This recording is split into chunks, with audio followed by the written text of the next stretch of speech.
नमस्कार, आप देखना शुरू कर चुके हैं DSD न्यूज़। मैं हूं आपके साथ गौरी रानी। भारतीय जनता पार्टी अनुसूचित जाति मोर्चा के 2 दिवसीय कार्य समिति की बैठक आज संपन्न हुई है। इस कार्य समिति की बैठक में क्या कुछ मुद्दे को लेकर बातचीत हुई, यह जानने के लिए हमारे साथ बात करने के लिए अनुसूचित जाति मोर्चा के प्रदेश अध्यक्ष अमर कुमार बाउरी जी हैं। सर, आपका SD न्यूज़ में बहुत बहुत स्वागत है। धन्यवाद, जोहार आप सबको। जी, 2 दिवसीय कार्य समिति में किन मुद्दों को लेकर चर्चाएं की गई?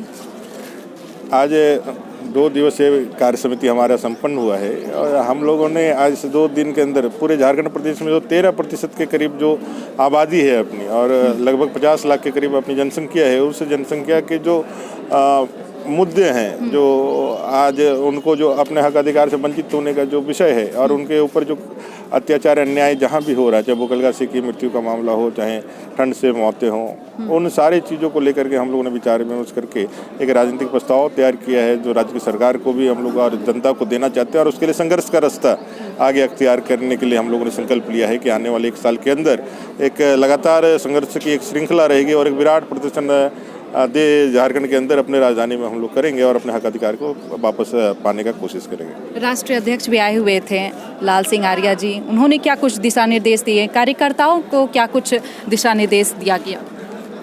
राष्ट्रीय अध्यक्ष जी आए थे और उनका महत्वपूर्ण मार्गदर्शन मिला है।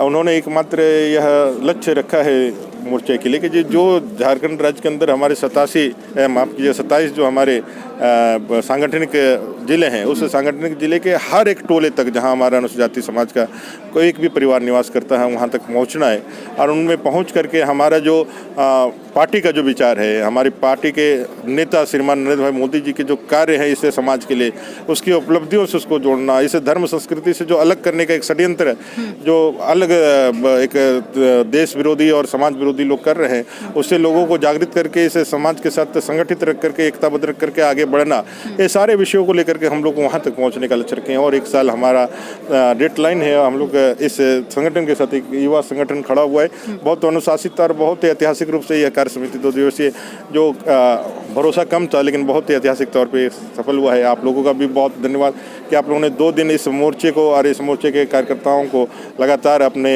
मीडिया हाउसेज में, प्रिंट मीडिया में आप लोगों ने स्थान दे करके इन लोगों के गौरव को बढ़ाया है। आप सबको भी धन्यवाद। और इस सभी समाज के सहयोग से ये जो वंचित समाज है, ये देश का सबसे ज़्यादा सहायक समाज बन करके आगे बढ़े, ये भाव लेकर के भारत माता की जय बनने वाला एक महान नागरिक लेकर के हम लोग आगे बढ़े, ऐसा हम लोग प्रयास। सर, तो 2 दिवसीय बैठक में किन मुद्दों को लेकर सरकार को घेरने पर चर्चाएं की? एक तो जो लॉ एंड ऑर्डर है, जो लगातार बलात्कार की घटनाएं हो रही हैं, जो उग्रवादी घटनाएं हो रही हैं, जो हत्याएं हो रही है, यहाँ जो अपने दलित भाइयों के साथ जो अन्याय अत्याचार किया जा रहा है, भूखलगासी जी की मृत्यु हो और उस पर कोई कार्रवाई नहीं हुआ, कल्याणी देवी एक जमी 2 होगी, पिछली सरकार में हम लोगों ने इमीडिएट 4 लाख रुपया उसको मुआवजा दिया था, इस सरकार ने अभी तक उसका मुआवजा नहीं दिया।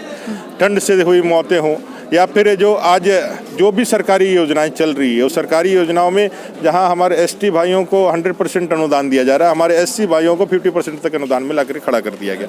तो ये सारे जो हक अधिकार को कहीं ना कहीं ये सरकार जो है ना कम करने का जो प्रयास कर रही है, इसको हम लोग वापस पाने के लिए एक संघर्ष का रास्ता अख्तियार करने के लिए। सर, आखिरी सवाल, बंगाल में चुनाव होने हैं, मुख्यमंत्री हेमंत सोरेन भी बंगाल में दौरा किए, ममता बनर्जी का एक नेगेटिव रिएक्शन आता है जिसमें कहती हैं वो झारखंड को संभाले, इसको आप कैसे देखते हैं? निश्चित रूप से जो आज राज्य की स्थिति है, ममता जी ने उसी का व्याख्या किया है और कहीं ना कहीं सब स्वार्थ का ही मारे हुए लोग हैं, क्योंकि इनके लिए तो परिवार और अपना ही सब कुछ होता है। उनका स्वार्थ था जब बीजेपी को हटा करके हेमंत यहाँ गद्दी में बैठा है तो एक बहन के रूप में दौड़े आई थी।